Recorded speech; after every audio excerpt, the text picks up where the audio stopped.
Video দেখিয়ে পুলিশের থেকে রোশনাইকে বাঁচাচ্ছে মাধবীলতা।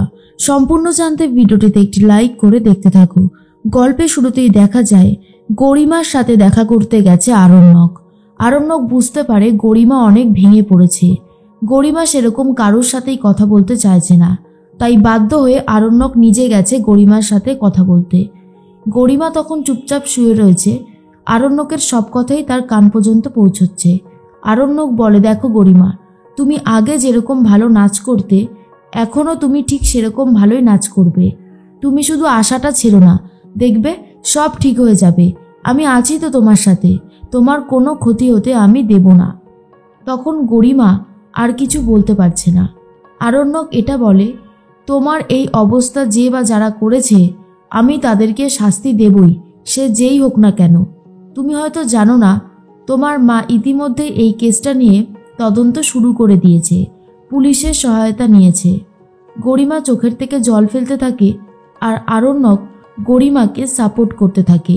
বারবার একটা কথাই বলতে থাকে, সব ঠিক হয়ে যাবে, দেখো আমি আছি তো তোমার সাথে, তোমার কোনো ক্ষতি হতে আমি দেব না। এরপরেই গরিমা চুপচাপ কথা বলতে শুরু করে আর আরণ্যকও সাপোর্ট করতে থাকে গরিমাকে। অন্যদিকে দেখা যায় মাধবীলতার কাছে পৌঁছে গেছে ছোটু। ছোটু পৌঁছতেই মাধবীলতা তো খুব বিরক্ত হয় আর বলে, কি ব্যাপার, আপনি আবার আমার স্কুলে এসেছেন? আপনাকে না বারণ করেছিলাম।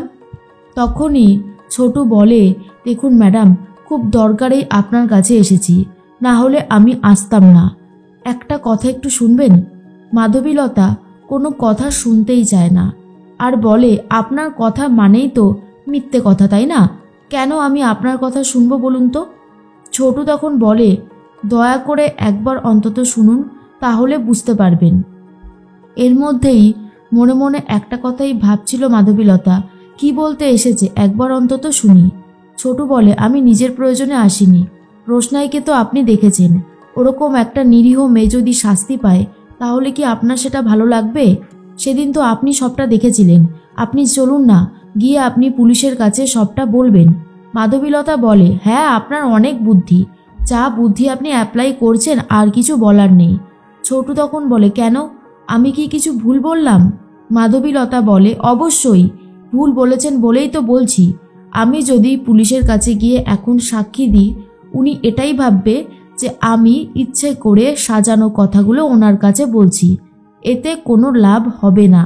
ছোটু তখন বলে, তা অবশ্য ঠিকই বলেছেন, তাহলে কি আর কোনো উপায় রইল না? আচ্ছা, আপনি কি সেই মুহূর্তে কোনো ভিডিও তুলতে পেরেছিলেন? মাধবীলতা বলে, এটা একটা অ্যাক্সিডেন্ট ছিল তো, আমি ক্যামেরা অন করে বসেছিলাম না। ছোটু বলে, তাহলে তো আর কোনো অপশানই নেই রোশনাইকে বাঁচানোর। অন্যদিকে দেখা যায় রোশনাইকে কথা শোনাতে শুরু করে অফিসার আর বলে, দেখুন ম্যাডাম, চুপ করে থাকলে কোনো কিছুর সলিউশন হবে না, ঝটপট বলে ফেলুন কেন এই অন্যায়টা করেছেন। তখন রোশনাই বলে, স্যার আমি তো বলছি আমি কোনো অন্যায় করিনি, আমি আমার গরিমা দিদিকে মারার চেষ্টা করতে পারি না, কোনোদিনও এটা সম্ভব নয়। এরপরে অফিসার বলে, চুপ করে থাকলে কিন্তু হবে না। এরপরে একজন লেডি অফিসার আসে আর যে রোশনাইয়ের সাথে খুব খারাপ ব্যবহার করতে থাকে। তখনই রোশনাই বলে, আপনারা যদি আমাকে মেরেও ফেলেন তাও আমার মুখ থেকে কিছু বলাতে পারবেন না, কারণ যেই অন্যায় আমি করিনি সেটা আমি কেন স্বীকার করব? এই কথাটার উত্তর আপনাদের কাছে আছে? তখনই অফিসার বলে, আমি তোমাকে এবারে কিন্তু উচিত শিক্ষা দেব, এখনো সময় আছে, সবটা স্বীকার করো। কিন্তু রোশনাই তো কোনো অন্যায় করেনি, তাই স্বীকার করবার কোনো প্রশ্নই আসে না। এদিকে মিনি খুবই কান্নাকাটি করছিল। তখনই লালন চলে এসেছে আর বলে, কি ব্যাপার, তুমি এখানে দাঁড়িয়ে কান্নাকাটি করছো কেন? মিনি বলে, কি করব বলো, আমার যে খুব কষ্ট হচ্ছে, তুমি জানো না এই বাড়িতে কি হয়েছে? এরপর লালনকে সব কথা খুলে বলে। লালন বলে, সত্যি খুব খারাপ হয়েছে, আমার তোমার সাথে তো আর দেখা হবে না, বলছি সেদিন চকলেটটা খেয়েছিলে, আর একটা চকলেট চাই। মিনি বলে, হ্যাঁ দেবে। আচ্ছা তুমি সবসময় পকেটে চকলেট নিয়ে ঘোরো কেন? তখন লালন বলে, আসলে অনেক বাচ্চাই তো বস্তিতে থাকে, তাদের দিতে হয়, সেই জন্যই নিয়ে বেড়াই। তখন মিনি বলে, এই তুমি কি আমাকেও বাচ্চা ভেবে ফেলেছো? আমি কিন্তু মোটেই বাচ্চা না। লালনের সাথে মিনি খুব ভালোভাবেই কথা বলতে থাকে। লালন বলে, তোমার কি হয়েছে, তোমার চোখে জল, আর কেঁদো না। মিনি বলে, জানো আমিও না খুব বেরোতে চাই, কিন্তু আমাকে কেউ নিয়ে যায় না। আমার খুব খারাপ লাগে, খুব কষ্ট হয়। লালন বলে, তাই? তুমি এইভাবে কেঁদো না, একদিন দেখবে তুমি ঠিক বেরোতে পারছো। অন্যদিকে মাধবীলতা আর ছোটু তো কথা বলছে। ছোটু তখন বলে, বলুন না ম্যাডাম, কিভাবে রোশনাইকে বাঁচাতে পারবো?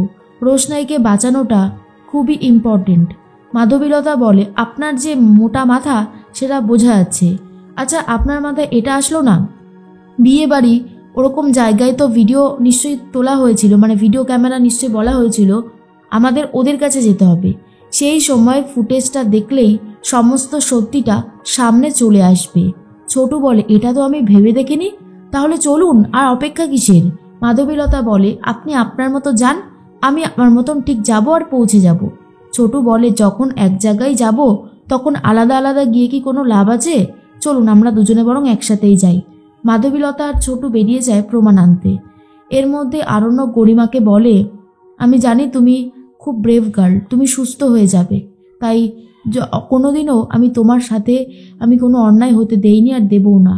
তুমি সবসময় নাচবে, আমি বলছি তোমার পা একদম ঠিক হয়ে যাবে। কিন্তু গরিমা কোথাও যেন নিজের ওপর বিশ্বাসটা হারিয়ে ফেলেছে। এইদিকে রোশনাইয়ের সাথে খুব খারাপ ব্যবহার করতে থাকে দুজন অফিসার, আর বলে, একে দিয়ে এইভাবে স্বীকার করানো যাবে না, 3rd ডিগ্রি দিলে তবে যদি স্বীকার করে। আচ্ছা, আপনার মাসি তো আপনাকে অনেকবার তার বাড়িতে নিয়ে যেতে চেয়েছিল, আপনি যাননি কেন? রোশনাই বলে, স্যারজি আমাকে যেতে দেয়নি, তো আমি কি করতাম? অফিসার বলে, স্যারজির সাথে কি আপনার কোনো সম্পর্ক ছিল? এরপর আরণ্যকের কথা এরকমভাবে বলতেই রোশনাই বলে, না, স্যারজি আমাকে ওনার বাড়িতে আশ্রয় দিয়েছিল, রাজেশের হাত থেকে আমাকে অনেকবার বাঁচিয়েছে, সেই জন্যই আমি ওনার কথাটা ফেলতে পারিনি। অফিসার বলে, তার জন্য বিয়ের দিনই আপনি আপনার দিদিকে মারার চেষ্টা করলেন, যাতে আপনার দিদি সরে গেলে আপনি ওই জায়গাটা নিতে পারেন। পুরো ব্যাপারটাই এখানে ক্লিন রয়েছে, এখানে আমরা সবটাই বুঝতে পারছি। এমন শাস্তি আপনি পাবেন সারা জীবনেও ভুলতে পারবেন না। রোশনাইয়ের খুব খারাপ লাগে, শেষ পর্যন্ত রোশনাইয়ের সাথে এরকম ব্যবহার করা হচ্ছে। রোশনাই এটা কোনোভাবেই মেনে নিতে পারছে না। তখন ভাবে, স্যারজি আপনি কোথায়? আমাকে এইরকমভাবে বলছে, আপনি যদি পাশে থাকতেন আমি জানি আপনি প্রতিবাদ করতেন। এর মধ্যেই মাধবীলতা আর ছোটু চাইছে যত তাড়াতাড়ি সম্ভব রোশনাইকে যাতে ছাড়ানো যায়। যে রোশনাই কোনো অন্যায় করেনি সে কেন শুধু শুধু শাস্তি ভোগ করবে, এটাই বারবার ভাবছিল ছোটু। মাধবীলতা ভাবে, সত্যি এই মানুষটা রোশনাইকে খুব ভালোবাসে, বোঝাই যায়। রোশনাইয়ের গার্জেন বলে কথা।